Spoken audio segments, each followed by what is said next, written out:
Number 1, defeating the demonic killer goose and unlocking it as a companion that you can summon in boss fights. The goose itself can be found in the first region next to the Wayfarer Moonvale Mountain teleporter, and it will sit at the island right next to the teleporter below the trees. If you try to fight it, the goose will destroy you. However, instead of fighting it, you will use Tai Chi to hurl it in the water and drown it.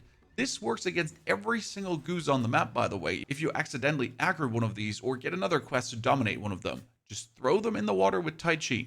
Afterwards, before a boss fight, interact with the companion assist light that allows you now to get the burst DPS giant goose to help you. And in case you didn't know this exists, every single person you befriended during your journey is actually summonable as help. If you teleport back to the General Shrine at the beginning of your journey, there's a quest you can unlock to fight these four people, Du, Huan, and the other in the back, by talking to Mr. Wu Bai. That usually unlocks it, and then they can be summoned as help. Here's, for example, Elder Gongzong. We just beat him in a fight. That's quite the battle. And afterwards, he becomes your friend. And if I now teleport back to the boss fight at the Palace of Annals, I can also summon him as my companion. Boom. Interrupt and control. Each of them fulfilling a different role. Number 2, unlocking the Lion's Roar, one of the best mystical skills out there. It's a giant crowd control bell that does massive damage and depletes their ki to stagger them really fast. Now, the crazy part is how to unlock it. We'll have to travel to the General Shrine first. As you head inside, you might notice that giant bronze bell standing in the backyard where the old frog elder is. And you might have asked yourself, what are these even good for? As you approach them and you haven't done them yet, it gives you the option to strike the bell. And you'll have to strike 4 of these bells to unlock the Lion's Roar. Why do you want to unlock it? Certain quests actually require the Lion's Roar. After striking the first bell, you're going to head outwards right next to the temple. We're currently here on the map. There is the second bell that you have to strike. Then jump into your teleportation vehicle and go to the top right corner Buddha's Fort to the Buddha Fort teleporter. To the right of Buddha's Fort, or actually below it, you'll see a lake on the map. Head towards the lake. There'll be a chest on the tippity top if you do want to loot it. Then turn to the right and boom, there's the next bell. You open up the map, that's exactly here below Buddha's Fort. That's bell number 3. Now you only need to find the 4th one. And that one will make you go, oh, what the hell? Because we're going to be traveling now to the Wither Wilds, left side of the map where you have the Gleaming Abyss. That is the Wraith Village teleport point. From the Wraith Village teleport point, we're heading straight down. Literally just straight downwards in a line to the south. There is an old temple, and in that old temple, you did have a quest before. And you might have noticed that the old temple actually has one of these bells. Yeah, you can see it already right inside of it. You have been here. You have seen the bell. You might have asked yourself, what does it actually do? Well, now you do know. That would be exactly right here on the map, bottom left, next to that Wraith Village teleporter. Interacted, and you get the Lion's Roar. Number 3, what happens when you get obscenely drunk? Some of you might actually know. You actually unlock the Drunken Poet Mystic Art, and if you pair this together with the Dragon's Breath, your Drunken Poet hits will actually go for exploding hits. For this, you'll teleport to the left side of region number 1 to the Harvest Fall Village, and the How's You merchant sells you different wines.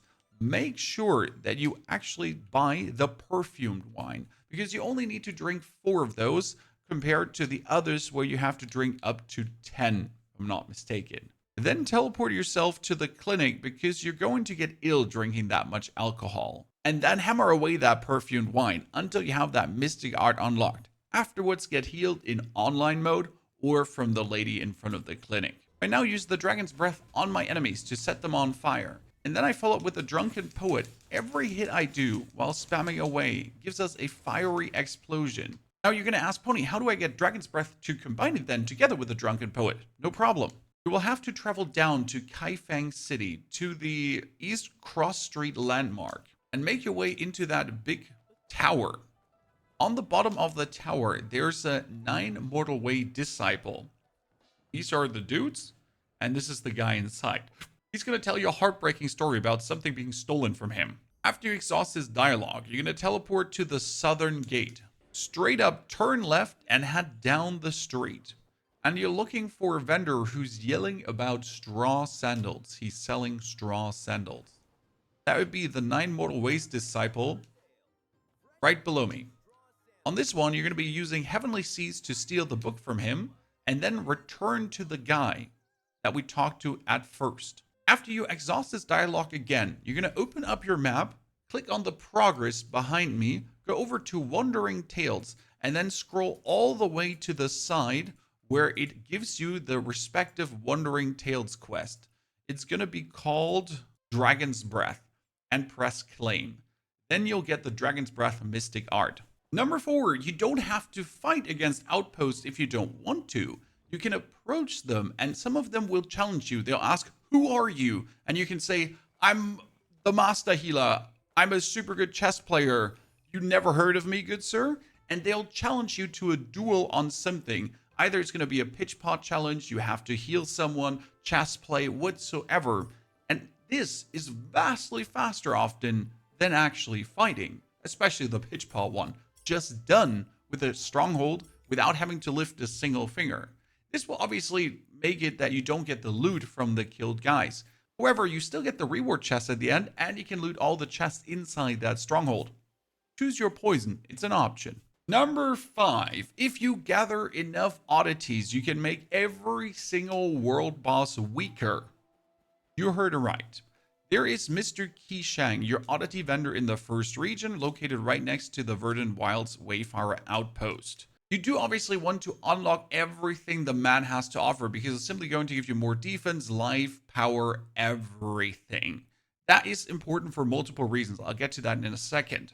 At the very end of his upgrade spree, there will be the music of Yongping. Obtain the Chime Bell fragment. With this fragment, you're going to make yourself to the middle of the region on top of the Moonvale Peak where you can find the Chime Bell Tower. And at the very top of the tower, I usually fly up because I'm too lazy to walk my way up there. Inside the main room, you can find a bell that is able to be struck if you then repair it.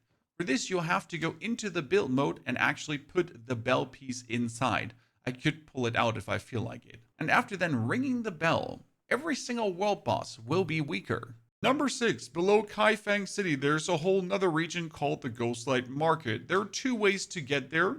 One would be interacting with NPCs in the bottom left corner of the first region at the Riverside Station Outpost. They're in front of a billboard and they'll kidnap you. However, the easier way is just simply teleporting to the Forsaken Quarter and then beelining straight through the Forsaken Quarter all the way to the right side. There is something called a coffin shop located right here. You can actually not miss it. That coffin shop, you're going to be entering from the right side and interact with the coffin to get teleported into the Ghostlight Market. You'll land in the Mask Cave first, make your way downwards, and you get a full new area to discover. Tons of chests in there, everything. In order to trade in this area, you'll have to put on a face mask. Otherwise, no one wants to trade with you. We get this rat face mask exactly for this. Now, as a heads up, there are hidden inner ways in this region. If you make your way all the way down and get to the signpost on the left side here, there's a vendor who looks like a big old scammer, and he is actually a big old scammer.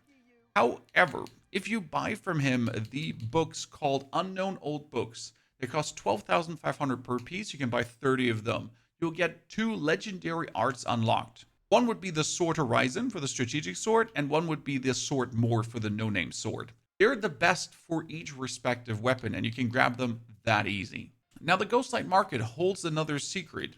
If you wait until the morning hours, so daylight hours, it will close and suddenly transform into a weird, dreamy shadowscape where you will be tasked with a quest by an old geezer who's going to be standing right next to you here.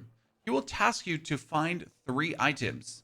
Now, be aware these guys will attack you. You can only follow the green lanterns in this area. What you're going to do is, as you go through this area, you look for the sound symbol. The Elder, for example, hides behind here, and tells you where the first piece is. Then you actually keep following the lanterns, and they're strewn throughout the whole map. For example, the next area is by jumping up, yep, right here, to follow even more lanterns. And you're then going to cross over the bridge to find the next piece, and the next piece, and the next piece. Very cool, fun quest. Do it. Number 6, automatic healing. If you go into your bag and then over to your consumables, you can set the auto HP use threshold. For this, you do have to have some kind of food inside your inventory. What I like to do is, I like to walk into water where it's shallow, then I use my Tai Chi to fish. It's the easiest way to gather resources whenever you're somewhere where you can stand in water, relatively deep. With Tai Chi, you can always acquire fishies, and then simply cook yourself divine stuffed fish. This is being made with a standard river fish. The recipe for this divine stuffed fish you get from the fisherman right next to the Stonewash Strand teleport point, beginning of the region number 1. You cannot miss him because he's right next to that teleport point. If you don't have a fishing rod yet, you'll be handed one. Simply equip it and then do the minigame fishing contest. Recipe acquired, cooking away. Truly the easiest way to be always topped up on health and have enough food with you without effort. I mean, my Tai Chi just, replenished and more fish. Couldn't be simpler. Number 7, you can learn mystical arts from bosses. For example, the Bodhi C1 teaches you the Flaming Meteor, as the hidden end boss in the Halo Peak gets you the Free Morph skill. Heads up, you can't do this on every single boss. It actually does have to say right here that he has a skill to offer. The Palace of Anolts does not have a skill for you. The Gleaming Abyss does not have one. Also, the Still Shore. Now, we get the one in the Bodhi Sea so far for the Flaming Meteor, and also the Free Morph on the Halo Peak dude. Keep in mind that it's in his phase number 3, not in phase 1 and 2, where you're able to unlock it. How do you unlock it? In the top right corner next to their life bar, you can see that they have this eye symbol. And if you have the eye symbol full, you win. You have the mystic art learned. Now, what do you have to do to fill up that eye symbol? You have to deflect their power attacks. He jumps up, I deflect it, and boom. You can see in the top right corner, we already made progress. Which means while you're fighting this guy, you're not actually going to try to win, because I'm just going to stand here and deflect away, heal myself if needed, use the golden bell to take less damage until I have that art learned. And just like that, at the end of the fight, if you filled it up, Flaming Meteor is mine. Charge ahead, stomp to the earth, and go boom. Number 8, you can break through before you actually can break through. Teleport yourself to the Grand Imperial Temple, right next to the Typing Mausoleum waypoint. And then head over to the Mausoleum Swords. Now, that Mausoleum is actually what you need to do for breaking through, but you can do it ahead of time. For example, I am waiting now for the Tier 6, but I have the Typing Mausoleum Foundation Trials Floor 4 already done. Yep. By talking to the old monk, he'll gain insight from Typing Mausoleum, and you can actually do all the challenges already and make them perfect. So you don't have to do them on the day of the breakthrough, right? You can be prepared for this. On top, the Mausoleum actually gives you tons of rewards. Yep, it's pretty insane. And if you press your Y key, you get divine challenges. These ones are a bit harsher because you have to do it in 4 minutes, right? In 4 minutes, each of them. Plus here, we had to deflect 10 times too, remaining times greater than 4 minutes, and deflect 10 times. However, these give you bonus rewards as well, which is tons of money in coin. So always recommend actually doing these ahead of time and to do these alone for the rewards. And we talked about your personal player power and why it's important. If you go into the develop menu on the right side, current build, 9,244. This value does change with everything you do. I put on a better inner weight like this. It's actually going to directly impact my martial mastery. However, obviously the 5-foot bleed here is better. Now, why would we want to have high martial mastery? Because it allows us to unlock more talents. Yes, here in talents, if you go on the right side, all the way to the right side, you get bonus physical defense, max physical attack, min physical attack, max HP. And these are bound to martial mastery. Now, obviously, as I then unlock my next level, if I go to level 55, I will push this higher. However, I know you can already reach 10,000 with the optimal equipment. If I actually reach 9,500, I could put a talent point in for the next max physical attack. Your gear does actually play a big role in that power, especially if you do manage to get purple items and you obviously tune these purple items to be fully upgraded by feeding it your old level 41 gear to get it upgraded. And by the way, always try to have all the pieces upgraded because you have the old gear that's clogging up your inventory. Just use it to get better. Also, hitting set bonuses gives you a lot of player power as well. And as we said before, unlocking things in the oddity vendor. That one plays a crucial role for your actual player power too. I tend to unlock all the ones that impact my player power directly and ignore the ones that are quite not so good, like damage versus monster in the Kaifeng area. That cost me 4 oddities. Yeah, great. But what is it actually going to do for me when I leave the Kaifeng area, right? I'd rather have all the actual player power increases that make me stronger. Keep in mind here that you really want to, again, have everything. And yes, this is the Kaifeng oddity vendor in case you don't know that he exists. He's in the top left corner of Kaifeng City, but you can't interact with him right away. No, at the beginning of Kaifeng, next to the Harbor Lane crossing on the right side, there's going to be the Wayfarer Granary of Plenty. And there, on top of a barn, either it's the left one or the right one, will be that Taoist standing, and he gives you a quest. Unless you do that quest, you'll never be able to interact with said oddity vendor. Keep in mind also that Kaifeng has a whole new slew of oddities, like the Swallow's Rest, the Midnight Nibblers, the Froggies, differing to zone number 1. These are the only ones that count for Kaifeng, so you gotta collect a bunch of them, but it will be worth it. Now let's talk about changing your appearance, because I got this super badass robe on, and if you go under appearance and then select your robe, if it has the rainbow symbol on it, just like the swaying lotus robe actually does have, you can dye it in the bottom right corner. Yep. This will take away your dyes, and you can actually affect every single layer of your clothing. It's quite crazy. If you suck at doing this, like me, I suck at doing this.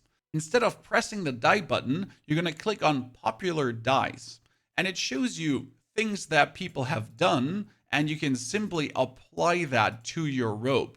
It is quite nifty, right? Also open up way more and just find the coolest one that you really enjoy, like the midnight blue one here, and boom, apply, dye, then save, and I will get it here into my menu. If I then have the respective dye powder that you can also buy yourself from the Essence of Earth shop, for example, or you can get it yourself from the Essence of Heaven shop with your Essence of Heaven points. They're available, right? Technically, you could also dye your hair. However, dyeing your hair does actually cost you premium currencies. Here, the Timeless Hair dye. And you gotta get that out of the draw shop. And yeah, these are going to cost you hundreds of dollars. Next one, more rewards. Open up your menu and then you get the companion here. You might have never felt like the need to go, but if you click now on medicine, prescriptions, there is actually an upgrade spree that you can claim. Yep, you heard right. That's simply Echo Jade, but more Echo Jade is always good. Medicinal, wow, also more Echo Jade. Thank you very much. And Echo Jade. It just keeps going on and on, right? I have just been existing. I've just been playing the game. There is so much that you can actually claim here, and having a lot of Echo Jade is always good. You do not want to run dry on that. You want to get all the Echo Jade available. Oh, now you know. Another place for hidden Echo Jade would be under your journal, and then that Wandering Tales window that we talked about.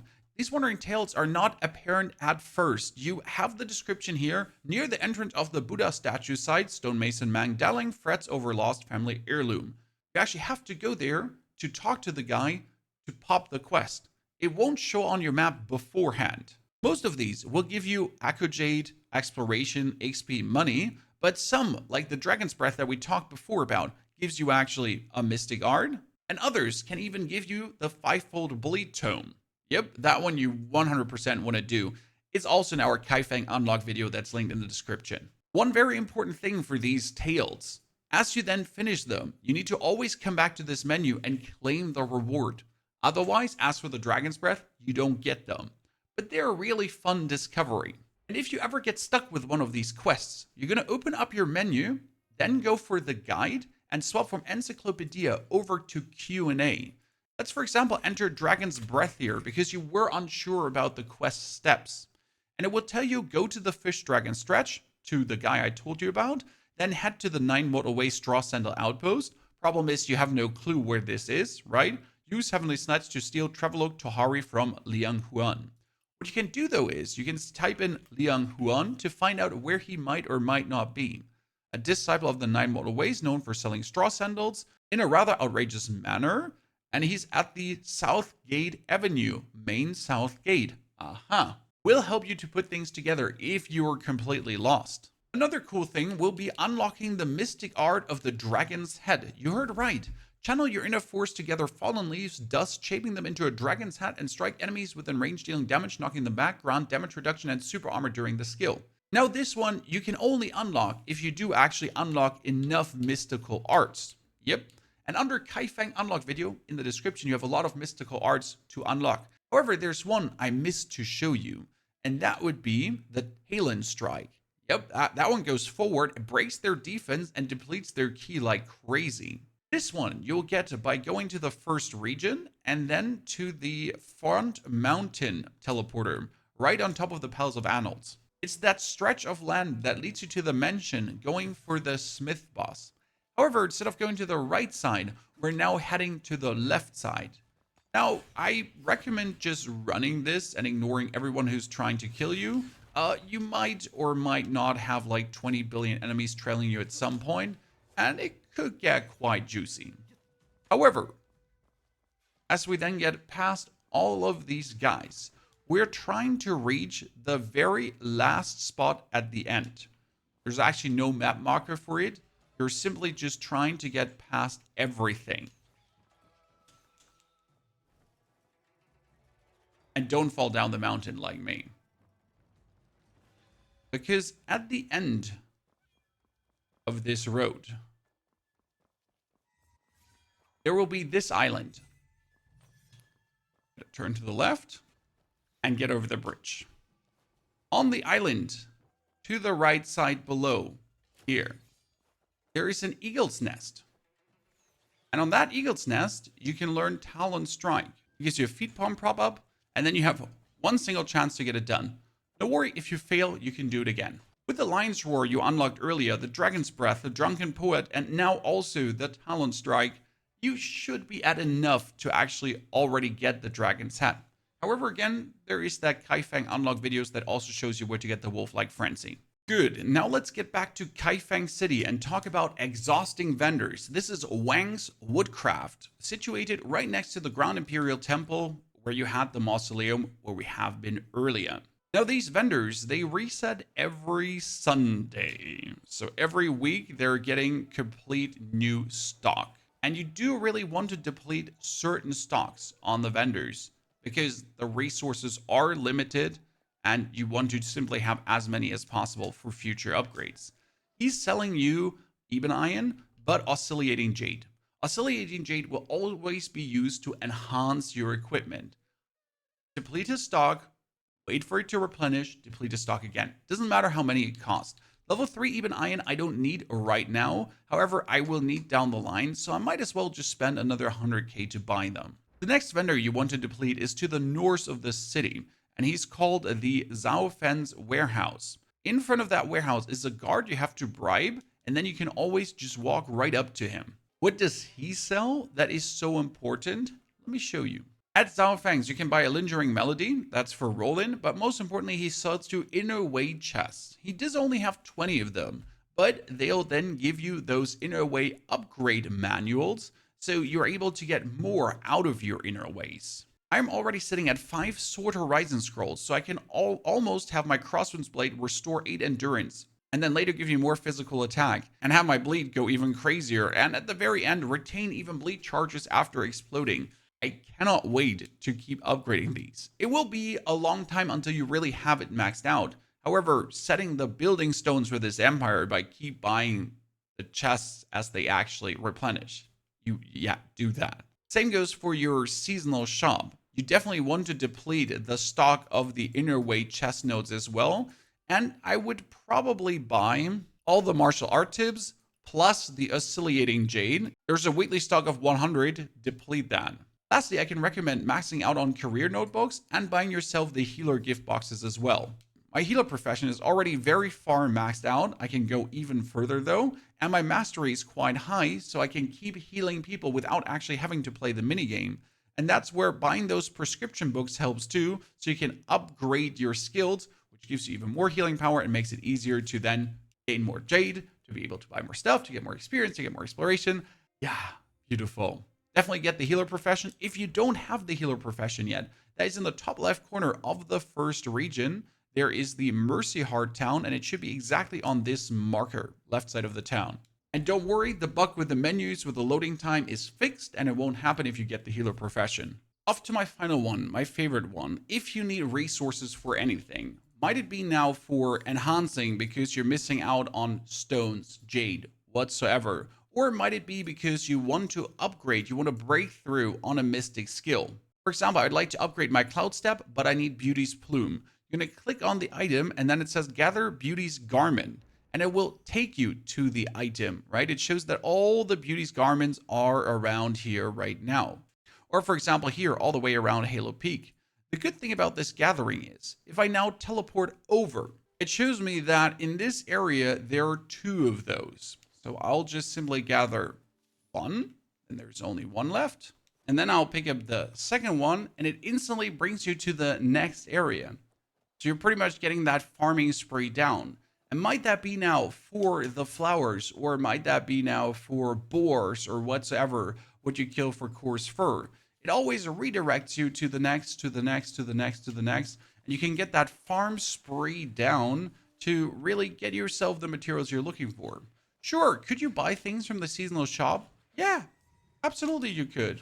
However, that, gathering will also lead you to other gathering, to even more gathering, and I love it. In between, you should always strive to do these runs. They're quite relaxing and also help you to find 2 or 3 more oddities in case you missed some of them. Anything else funny you figured out, anything crazy you saw in the world, post that in the comments below. However, there's obviously more unlocks, more things to learn, and we get you covered with these 2 videos. Check them out and take care.